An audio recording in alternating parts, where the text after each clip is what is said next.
আসসালামু আলাইকুম। আজকের বাংলা নিউজে আপনাকে জানাচ্ছি স্বাগত। এখন শুনবেন সংবাদ শিরোনাম। আমাদের সংবাদটি যদি ভালো লাগে লাইক কমেন্ট শেয়ার দিয়ে জানিয়ে দিন আপনার মতামত। যুদ্ধবিরতি সত্ত্বেও আরও 4 ফিলিস্তিনিকে হত্যা করেছে ইসরায়েলি বাহিনী। যুদ্ধবন্ধে সমঝোতায় পৌঁছাতে ইউক্রেনের সঙ্গে কাজ করছে যুক্তরাষ্ট্র। ব্যাপক দাবানলে পড়ছে ইরান। গাজায় লক্ষাধিক মানুষকে হত্যা করেছে ইসরায়েল। আন্তর্জাতিক সম্প্রদায়ের ইচ্ছাশক্তি ও নিষেধাজ্ঞায় নেতানিয়াহুকে থামাতে পারে এরদোগান। বাংলাদেশে পাঠানোর জন্য 1 লাখ টন চাল কিনতে চায় পাকিস্তান।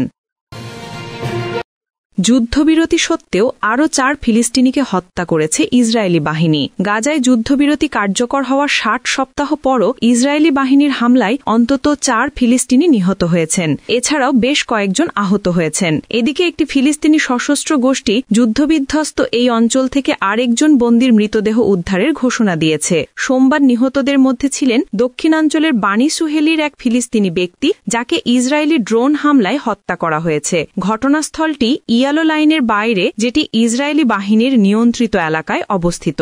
অন্যদিকে গাজা সিটির উত্তর অংশে ইসরায়েলি বাহিনীর ফেলে যাওয়া অবিস্ফোরিত গোলাবারুদ বিস্ফোরিত হলে এক ফিলিস্তিনি শিশুও নিহত হয় বলে জানিয়েছে গাজার সিভিল ডিফেন্স। এই ঘটনায় আরও বেশ কয়েকজন শিশু আহত হয়েছে, যাদের মধ্যে কয়েকজনের অবস্থা গুরুতর। গাজা সিটি থেকে আল জাজিরার তরিক আবু আজ্জুম জানিয়েছেন, দিনের বিভিন্ন সময়ে ইসরায়েলি হামলা অব্যাহত ছিল।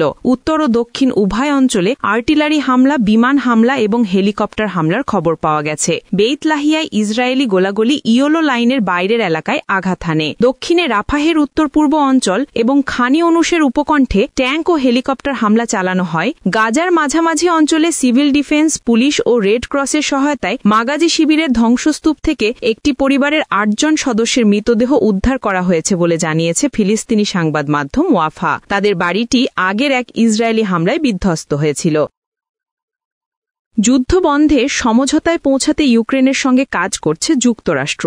রাশিয়া ইউক্রেন যুদ্ধ থামাতে জোর তৎপরতা চালাচ্ছে যুক্তরাষ্ট্র। মস্কোর সঙ্গে 28 দফা শান্তি পরিকল্পনা তৈরির পর তা নিয়ে সুইজারল্যান্ডের জেনেভায় দফায় দফায় আলোচনায় বসছে ওয়াশিংটন। সেখানে ওই পরিকল্পনায় আরও কিছু পরিবর্তনের জন্য ইউক্রেনের সঙ্গে কাজ করছে মার্কিন প্রশাসন। লক্ষ্য পারস্পরিক গ্রহণযোগ্য একটি সিদ্ধান্তে পৌঁছানো। জেনেভায় গতকাল রবিবার প্রথম দিনের মতো ইউক্রেনের সঙ্গে দেশটির ইউরোপীয় মিত্রদের ও যুক্তরাষ্ট্রের কর্মকর্তাদের বৈঠক হয়। ওই বৈঠক শেষে ওয়াশিংটন ও কিয়েভের পক্ষ থেকে যৌথ বিবৃতি দিয়ে জানানো হয়, যুদ্ধবন্ধে তারা একটি পরিমার্জিত শান্তি কাঠামোর খসড়া তৈরি করেছে। যদিও ওই কাঠামোয় কি আছে তা উল্লেখ করা হয়নি যৌথ বিবৃতিতে। প্রায় 4 বছর ধরে ইউক্রেন যুদ্ধ চলছে। দ্বিতীয় বিশ্বযুদ্ধের পর এটি ইউরোপের সবচেয়ে প্রাণঘাতী যুদ্ধে পরিণত হয়েছে। এরই মধ্যে সম্প্রতি 28 দফা পরিকল্পনার বিষয়টি সামনে আসে। পরিকল্পনাটি মেনে নিতে আগামী বৃহস্পতিবার পর্যন্ত ইউক্রেনকে সময় দিয়েছে ওয়াশিংটন। যদিও পরিকল্পনাটিতে ক্রেমলিনের ইচ্ছার প্রতিফলন হয়েছে বলে অভিযোগ কিয়েভ ও তাদের ইউরোপীয় মিত্রদের। পরিমার্জিত পরিকল্পনাটি কিভাবে বিতর্কিত বিষয়গুলো সমাধান করবে তা নিয়ে প্রকাশ্যে কিছু জানানো হয়নি।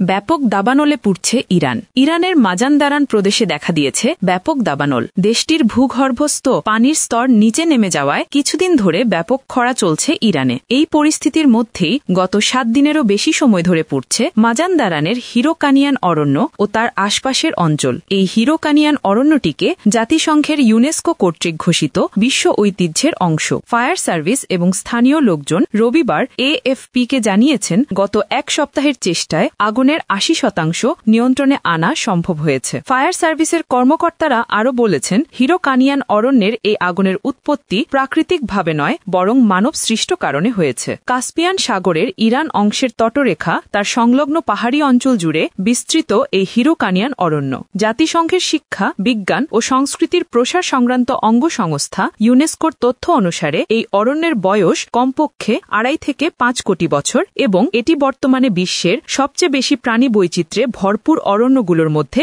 একটি। দুষ্প্রাপ্য এশীয় চিতা, পার্সিয়ান চিতাবাঘ সহ বহু ধরনের স্তন্যপায়ী প্রাণী ও পাখির আবাসস্থল হিরোকনিয়ান। এই জঙ্গলে এমন কিছু গাছের প্রজাতি রয়েছে যা বিশ্বের আর কোথাও নেই। এটি বিশ্বের সবচেয়ে পুরনো অরণ্যগুলোর মধ্যেও একটি।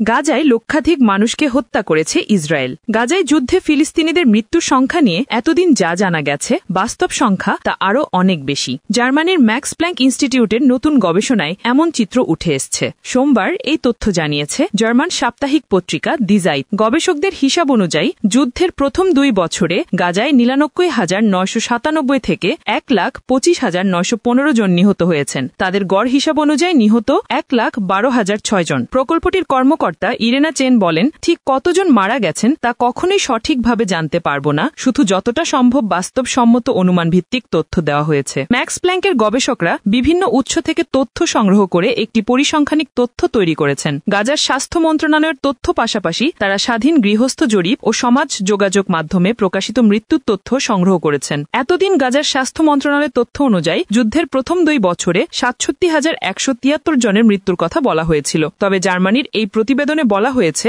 এই তথ্য নিয়ে কোনো পরিসংখ্যানিক কারুসাজি নেই। আন্তর্জাতিক সম্প্রদায়ের ইচ্ছাশক্তি ও নিষেধাজ্ঞাই নেতানিয়াহুকে থামাতে পারে এরদোয়ান। তুরস্কের প্রেসিডেন্ট তাইয়েব এরদোয়ান বিশ্বাস করেন কেবল আন্তর্জাতিক সম্প্রদায়ের দৃঢ় ইচ্ছাশক্তি এবং ইসরায়েলের বিরুদ্ধে নিষেধাজ্ঞাই জায়নবাদী শাসনের আগ্রাসন বন্ধ করতে পারে। সোমবার 24 নভেম্বর দক্ষিণ আফ্রিকায় G20 শীর্ষ সম্মেলন থেকে ফিরে তিনি সাংবাদিকদের একথা বলেন। তুর্কি নেতা বলেন, কেবলমাত্র আন্তর্জাতিক সম্প্রদায়ের দৃঢ় ধারাবাহিক ইচ্ছাশক্তি এবং নিষেধাজ্ঞাই ইসরায়েলি প্রধানমন্ত্রী নেতানিয়াহুকে থামাতে পারে। এরদোয়ান বলেন, কোনো বিলম্ব ছাড়াই যে জরুরি পদক্ষেপগুলো গ্রহণ করা উচিত তার মধ্যে রয়েছে ইসরায়েলের ওপর কূটনৈতিক চাপ উল্লেখযোগ্যভাবে বৃদ্ধি করা এবং গাজা উপত্যকায় মানবিক সহায়তার নিরবিচ্ছিন্ন সরবরাহ নিশ্চিত করা। হামাস ইসরায়েল যুদ্ধবিরতি চুক্তিগুলো কঠোরভাবে পালনের প্রয়োজনীয়তার দিকে ইঙ্গিত করে তিনি বলেন, গাজায় মানবিক বিপর্যয়ের সঙ্গে ফিলিস্তিনিরা লড়াই করছে। এই কঠিন সংগ্রামে তাদের সমর্থন করা সকল দেশের দায়িত্ব, বিশেষ করে যারা ইসরায়েলকে এমন বেপরোয়া আচরণের দিকে ঠেলে দিয়েছে। এরদোয়ান উল্লেখ করেন, জাতিসংঘ গাজা সংকটে তাদের দায়িত্ব পালনে ব্যর্থ হয়েছে। জাতিসংঘের সংস্কার করা জরুরি। প্রসঙ্গত, 2023 সালের 7 অক্টোবর থেকে 2 বছরের গণহত্যা যুদ্ধে গাজা অঞ্চল জুড়ে ইসরায়েলি হামলায় নিহতের সংখ্যা 70,000 ছাড়িয়ে গেছে। একই সময়ে 1,72,000-এর বেশি মানুষ আহত হয়েছে, অনেকেই ধ্বংসস্তূপের নিচে চাপা পড়ে আছেন।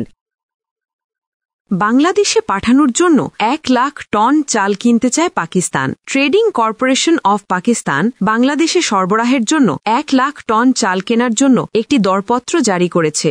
সোমবার 24 নভেম্বর দরপত্রটি প্রকাশিত হয়েছে বলে জানিয়েছে দেশটির সংবাদ মাধ্যম ডন। কয়েক দশকের অস্থির সম্পর্কের পর 2024 সালের আগস্টে প্রাক্তন প্রধানমন্ত্রী শেখ হাসিনার ক্ষমতাচ্যুতির পর থেকে ইসলামাবাদ ঢাকা সম্পর্ক উন্নত হয়েছে এবং দ্বিপাক্ষিক সম্পৃক্ততা বৃদ্ধি পেয়েছে।